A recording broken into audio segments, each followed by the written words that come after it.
안녕하십니까. 2019년 1월 12일 토요일입니다. 제이슨의 세상을 본다. 오늘 그 10번째 시간을 시작하겠습니다. 오늘은 백악관 국가안보회의 NSC의 넘버2로 새로 임명된 찰스 쿠퍼만 부보좌관과 관련해서 임명 배경 및 의미, 향후 미 외교안보 정책에 미칠 파장에 대해서 말씀드리겠습니다. 트럼프 대통령 1월 11일 워싱턴 DC 소재 싱크탱크 안보정책연구소 Center for Security Policy에서 국장으로 일하고 있는 찰스 쿠퍼만을 국가안보 부보좌관에 임명했습니다. 신임 쿠퍼만 부보좌관은 퍼듀 대학 정치학과 68학번 출신으로 나이도 지긋하고 미국의 관가와 민간 부문을 두루 섭렵한 소위 산전수전 다 겪은 인물입니다. 90년대 레이건 행정부 시절에 벌써 대통령 특별보좌관, 미 항공우주국 나사의 국장보좌관을 지내고 미국의 핵심 방산기업인 보잉사와 록히드 마틴에서 부사장으로 근무한 인물입니다. 록히드 마틴 근무 당시 직함이 우주 및 전략미사일 담당 부사장입니다. 우주, 전략미사일, 앞으로 그의 활동에서 우리가 주의 깊게 살펴봐야 할 단어들입니다. 쿠퍼만은 존 볼턴 국가안보보좌관과는 30년이 넘는 친분을 갖고 있습니다. 그리고 미 정치권에서 대표적인 네오콘 인사 중에 한 명으로 분류됩니다. 2005년 볼턴 보좌관의 유엔 대사 내정을 둘러싸고 당시 뉴욕타임스 등 언론의 비난 여론이 빗발치던 시절에 볼턴의 대사 임명을 공개적으로 지지하는 사안에 서명을 했던 우파 인사들 중 한 명이기도 합니다. 그가 활동했던 안보정책연구소는 미국 내 대표적인 강경 우파, 친이스라엘 성향의 안보 관련 연구소로 이번 트럼프 행정부의 외교안보 정책에 상당한 영향을 미치고 있는 것으로 알려져 있습니다. 현재 안보정책연구소를 이끌고 있는 프랭크 가프니 소장은 지난 12월 말 펜타곤을 떠난 매티스 국방장관의 후임 장관 물망에도 오르는 인물입니다. 워싱턴 정가에서 떠돌고 있는 루머를 소개해 보겠습니다. 루머 내용은 이렇습니다. 후임 국방장관은 아직 트럼프 정권에 합류하지 않은 인물 중에서 존 볼턴 보좌관과 각별한 인연이 있는 인물이며 턱수염이 있는 인물이 될 것이다 라는 내용입니다. 그런데 존 볼턴 보좌관과 친분이 있는 프랭크 가프니 소장은 턱수염을 기르고 있습니다. 그리고 또 한 명의 유력한 국방장관 후보인 톰 코튼 상원 의원도 한때 수염을 기른 적이 있습니다. 물론 톰 코튼 의원은 요즘은 수염을 깎고 단정한 모습을 유지하고 있습니다. 과연 루머가 루머로 끝날지 지켜봐야 할 대목입니다. 일단 볼턴 보좌관과 쿠퍼만 부보좌관이 백악관 NSC 지휘부를 장악했다는 것은 프랭크 가프니 안보정책연구소 소장에게는 마이너스보다는 플러스 요인이 될 것이 틀림없습니다. 물론 트럼프 대통령이 매티스 장관이 떠난 후 현재 국방장관 대행을 맡고 있는 세너원 체제를 세인들의 생각보다도 길게 끌고 갈 수도 있다는 이야기가 들려오기는 합니다. 다시 쿠퍼만 부보좌관에 대한 이야기로 돌아가 보겠습니다. 쿠퍼만은 작년 4월 존 볼턴이 백악관 NSC 책임자로 공식 부임하기 직전부터 NSC 근무 인력을 선발하는 작업에 깊이 관여했습니다. 500여 명의 희망자 이력서를 일일이 검토해서 적임자를 볼턴에게 추천했다는 후문입니다. 이와 관련해서 작년 5월 뉴욕타임즈는 쿠퍼만을 섀도우 NSC, 즉 NSC의 숨겨진 실세로 묘사한 기사를 보도했을 정도입니다. 쿠퍼만은 작년 11월 물러난 미라 리카델 부보좌관의 후임입니다. 미라 리카델은 작년 10월 멜라니아 여사의 아프리카 순방 준비 과정에서 영부인실과 충돌해서 결국 멜라니아 여사의 공개적인 경질력으로 11월에 자리에서 물러났습니다. 찰스 쿠퍼만은 미라 리카델 전임자와는 체급 자체가 비교가 되지 않는 거물급의 인물입니다. NSC의 배후 실세에서 이번에 아예 존 볼턴과 함께 NSC의 원투펀치로 자리를 잡은 셈입니다. 그는 미국의 네오콘 그룹에서 지분을 갖고 있는 인물입니다. 소수 의견이기는 하지만은 심지어 워싱턴 일각에서는 쿠퍼만을 매티스 장관의 후임 후보로 거론하는 인물이 있을 정도입니다. 쿠퍼만은 일단 안보정책연구소 국장에서 NSC 부보좌관으로 트럼프 행정부의 첫 발을 내딛었지만 앞으로 그의 행보는 넓고도 깊게 펼쳐질 가능성이 있습니다. 지금 백악관의 NSC는 우양우입니다. 공산주의 독재국가 중국과 북한은 충분히 긴장할 필요가 있습니다. 볼턴 보좌관은 쿠퍼만 임명과 관련해서 쿠퍼만이 30년 넘게 자신의 조언자로 활동했으며 방위와 군축, 우주 분야에 대한 국가안보 의제들과 관련해서 트럼프 대통령을 도울 것이라고 밝히고 있습니다. 군축과 우주 분야, 우주 및 전략미사일 전문가인 쿠퍼만 부보좌관이 왜 이 시기에 임명되었는지 그리고 무슨 일에 초점을 맞출 것인지를 집약적으로 보여주는 내용입니다. 몇 가지 단어가 떠오릅니다.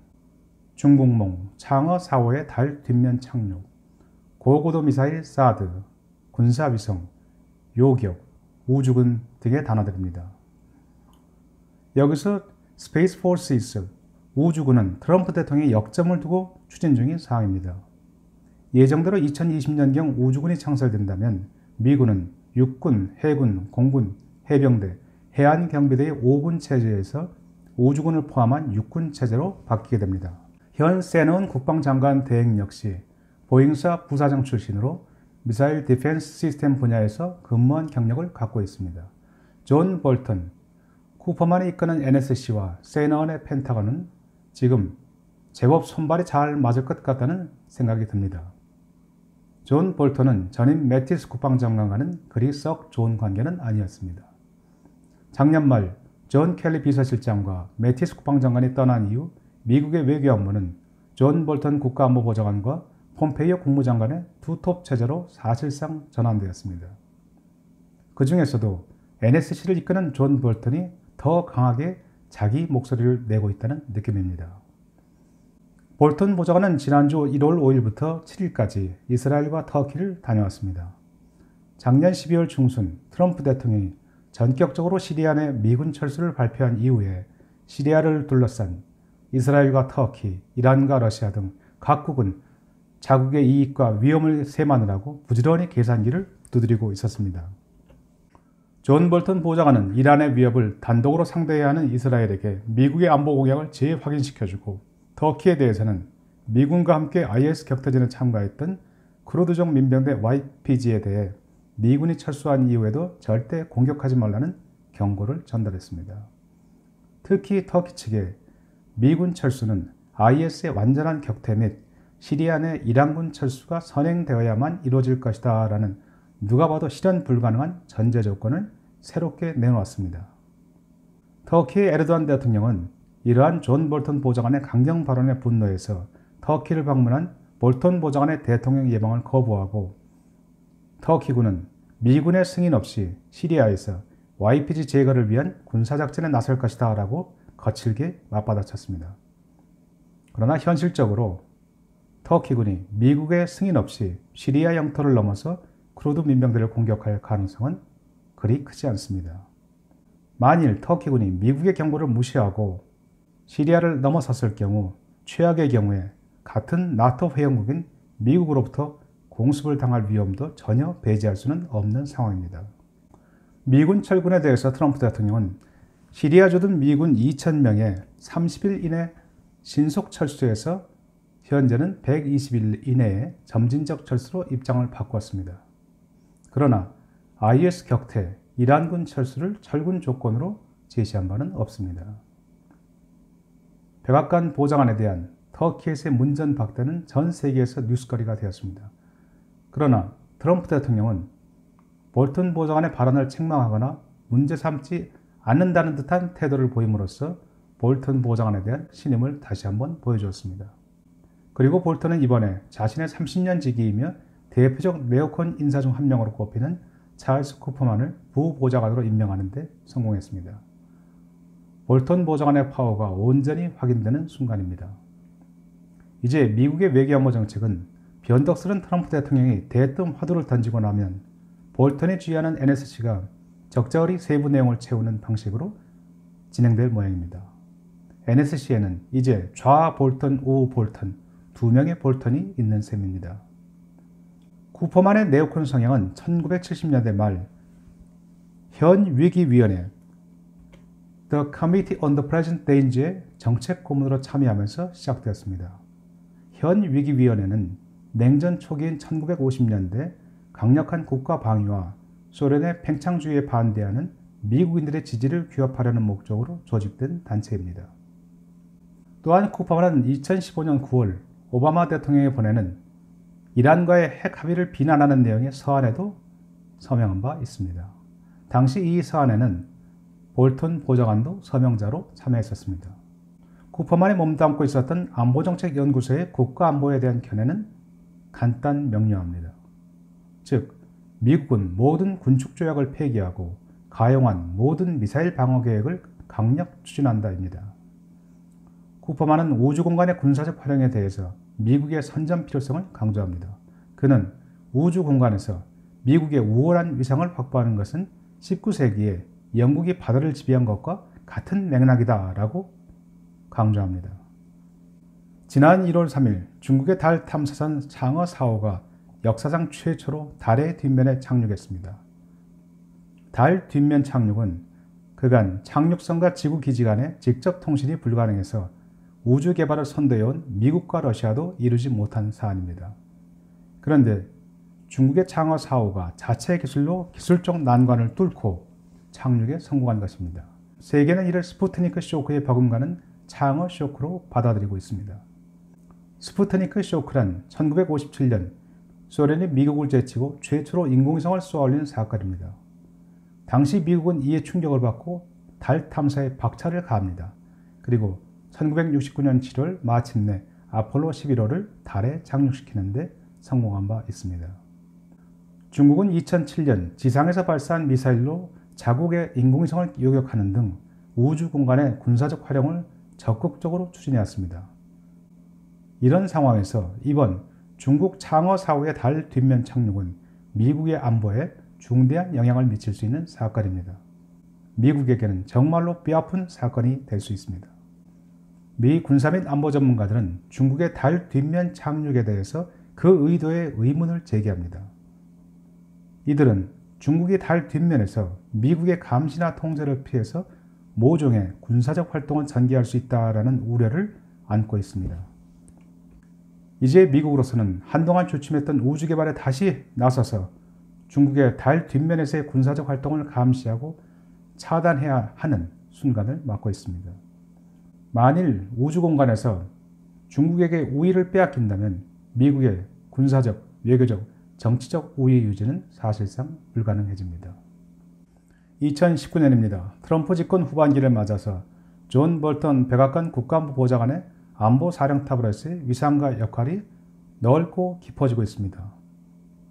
이번 찰스 쿠퍼만 부보좌관의 임명은 향후 누구를 국방장관으로 인선하느냐까지를 염두에 둔 의미 있는 포석으로 보여집니다. 미국은 중국 통신기업 화웨이의 기술 굴기, 장어 4호의 우주 굴기를 보면서 마침내 위기의식을 느끼고 네오콘의 기술들을 전면에 배치해서 중국과의 한판 대결에 나서는 그 채비를 갖추는 듯 합니다. 중국 시진핑은 엊그제 김정은의 방중을 통해 미국의 북한 카드를 내밀면서 트럼프의 북한 비핵화를 전제로 한 미북 대화의 압력을 가하면서 중국의 역할을 각인시키려 듭니다. 그러나 트럼프 대통령의 외교 안보 정책은 뜨뜻미지근했던 오바마 대통령 시절과는 분명 다른 모습을 띠게 될 것 같습니다. 폼페이오 국무장관은 엊그제 이집트 카이로에서 오바마의 중동 정책 폐기를 공식 선언하고 세계 질서를 유지하기 위한 미국의 역할을 재차 강조했습니다. 마무리하겠습니다. 1대1로와 중국몽 속에서 중국이 미국과 인접국가를 상대로 마구잡이로 흔들어대는 군사굴기, 우주굴기, 손오공의 여의봉이 과연 부처님 손바닥을 벗어날 수 있을지 지켜볼 일입니다. 미국은 1898년 군함 메이너의 침몰을 계기로 스페인과의 전쟁에 나섰습니다. 1915년 여객선 루시타니아의 격침을 계기로 1차 대전에 참전했습니다. 그리고 일본의 진주만 공격으로 2차 대전에 참전했고 2001년 9.11 사태로 중동에서 대테러 전쟁에 나선 바 있습니다. 어지러운 듯 보여도 센 충격이 주어지면 전 국민이 한몸이 되어 벌떡 일어서는 특징을 갖고 있습니다. 과연 중국의 달 뒷면 착륙이 스푸트니크 쇼크처럼 민간 부문의 우주 경쟁으로만 이어질지 아니면 전 지구를 넘어서 달과 우주 공간에서 중국과 미국 간의 군사적 대결 양상으로 전개될지 주목됩니다. 그런 면에서 NSC 넘버2로 등장한 우주 및 전략미사일 전문가 그리고 초중량급 네오컨 찰스 쿠퍼만 부보좌관의 행보를 세밀하게 살펴볼 필요가 있는 듯합니다. NSC를 주시하다 보면 미국의 대한, 대북, 대한반도 정책 방향이 어느 정도는 그려질 것 같습니다. 끝까지 시청해주신 여러분 대단히 감사합니다.